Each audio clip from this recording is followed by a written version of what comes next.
Hello ইউটিউববাসী, আসসালামু আলাইকুম। আশা করি সবাই ভালো আছেন। আজ আমি আপনাদের সামনে উপস্থিত হয়েছি ইউটিউব বাড়ি চ্যানেলের পক্ষ থেকে। আমি মোহাম্মদ আলামিন মণ্ডল।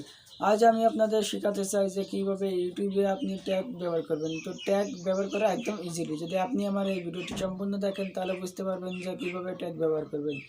তো স্কিপ করার চেষ্টা করবেন না, তাহলে বুঝবেন। বলতে গেলে প্রথমে বলতে হয়, আপনি যদি আমার চ্যানেলের প্রথম ভিউয়ার্স হয়ে থাকেন তাহলে এটি সাবস্ক্রাইব করবেন এবং পাশে থাকা বেল আইকনটি বাজিয়ে দিবেন, যাতে পরবর্তীতে নতুন নতুন ভিডিও পেয়ে যান।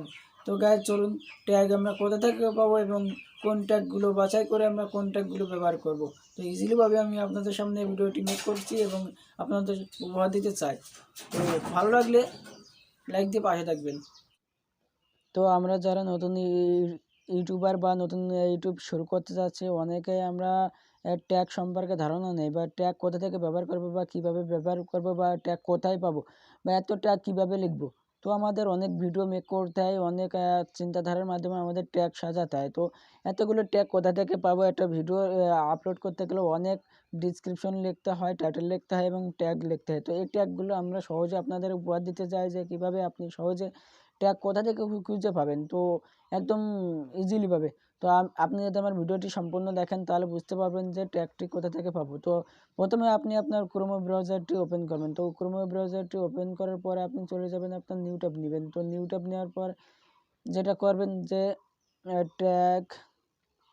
ট্যাগ জেনারেটর লিখে সার্চ করবেন। অবশ্যই ট্যাগ জেনারেটর লিখে সার্চ করার পরে দেখতে পাচ্ছেন যে এখানে অনেকগুলো ওয়েবসাইট এসেছে, র্যাপিড ট্যাগস এবং ট্যাগ জেনারেটর। তো আপনি এখান থেকে যে কোনো একটি সাইট বেছে নেবেন। তো আমার যে পছন্দের সাইটটি র্যাপিড ট্যাগস।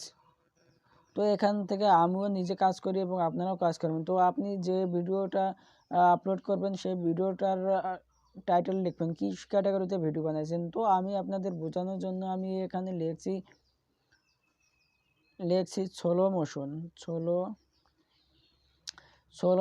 তো সোলো মোশন লিখে এখানে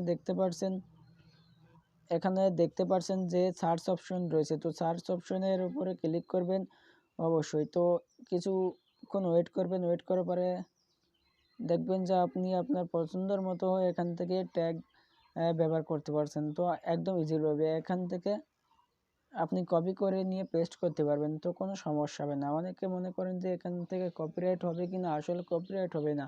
এখান থেকে বড় বড় ইউটিউবাররা, আসলে আপনি দেখতে পাচ্ছেন যে এখানে অনেকগুলো ট্যাগ এসেছে। অনেকগুলো ট্যাগ এসেছে। এখান থেকে হিউজ পরিমাণে ট্যাগ আপনি ব্যবহার করতে পারেন। তো আপনার দেখতে পাচ্ছেন যে স্লো মোশন সম্পর্কে অনেক ট্যাগ এসেছে। তো এখান থেকে আপনি যে কোনো কপি করে নিতে পারেন। এখান থেকে আপনি কপি করতে হলে প্রথমে আপনার যেটা করতে হবে, তো আপনাকে আই এগ্রির উপরে ক্লিক করতে হবে। তো ক্লিক করার পরে দেখতে পাচ্ছেন যে এখানে অবশ্যই কপির উপরে আপনি অবশ্যই ক্লিক করবেন, তাহলে কপি হয়ে গেল। অলরেডি দেখতে পাচ্ছেন যে কপি হয়ে গেছে। তো এখান থেকে কপি করে আপনি সহজে ট্যাগ ব্যবহার করতে পারেন, একদম ইজিলিভাবে, কোনো সমস্যা হবে না। ভিডিওটি যদি ভালো লেগে থাকে তাহলে অবশ্যই আমার চ্যানেলটা সাবস্ক্রাইব করবেন এবং লাইক দিয়ে পাশে থাকবেন। Thank you.